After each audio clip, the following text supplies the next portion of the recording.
one of them, you fight all of them. Hey.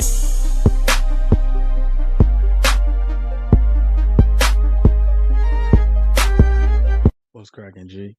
It's your boy Cooper. You already know my channel about love, life, and loyalty.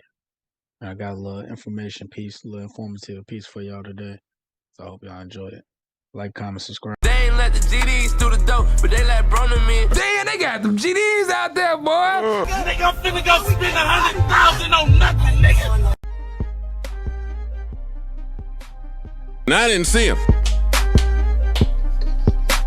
I'm perplexed. And then I looked around some more and said, this ain't my room. Oh, shit. Joe Budden was missing from the podcast for like, I think, 3 to 4 episodes. And a lot of people, including me, we all thought like, oh, maybe Joe did this to try to see can his people withstand him not being on the show, and can they still bring the ratings without him? That's what it looked like. I mean, honestly, it truly looked like that. And Joe came back, and when he came back, they were somehow back in Park's basement where he used to originally do his podcast, when he used to call it I'll name this podcast later. I don't know if y'all was like in tune with the Joe Budden Network way back then when it was him, Rory, and Maul, and Parks. But anyway, people was up there questioning it. I was one of them questioning like, man, why are they back in Park's basement? And Joe had came out with like, oh, he had to deal with something, had to go to court for something. So people were wondering like, man, what did he do?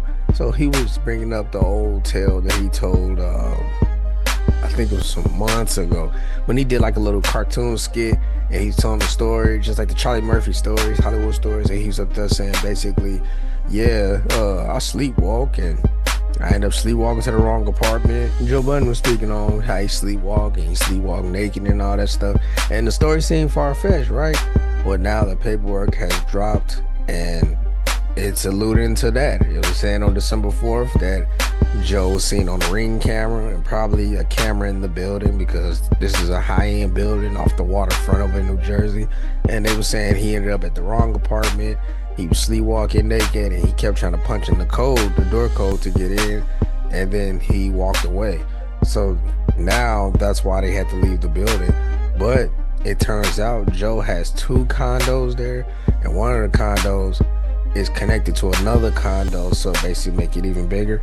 And so that lets you know that he was holding a real big stake in the place, and now he kind of in trouble for that because he was naked. So it's like I don't know what they call it, like lewd or whatever, but since nobody was out there in the hallway to see him naked, I don't think it's any more charges that come after that. But this is a case now, so this might be one of those cases where they'll tell him like, okay, you can't come back, but you have to finish paying the rent for the rest of that month. But I don't know. It's crazy though, because I never really met anybody, or nobody has ever told me that was in my life, hey, I sleepwalk all the time. I sometimes find myself in different places where I know I was not before I went to bed.